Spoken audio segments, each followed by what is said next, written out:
गावात आले पण भिक्षा दिली नाही।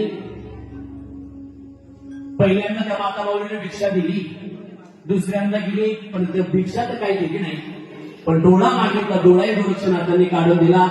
सज्जना हो, आता गोरक्षनाथ महाराज तोच डोळा घेऊन मच्छिंद्रनाथांकडे यायला निघाले आणि मच्छिंद्रनाथांकडे येत असताना डोळा निघालेला, डोळ्यावरती हात लावलेला मच्छिंद्रनाथांकडे आले आणि सज्जन डोळा पाहिला तर विचारलं, गोरक्षा काय झालंय डोळ्याला?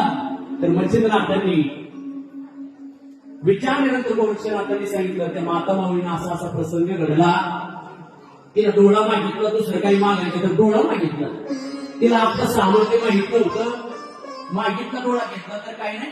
पण सज्जना मच्छिंद्रनाथांनी पुन्हा डोळा जिवंत केला आणि गोरक्षनाथांना वैराग दिलं आणि आता पुन्हा तीर्थयात्रा करत असताना सज्जनावर दोघं पण कणबगिरी गावात बरेच दिवस थांबले।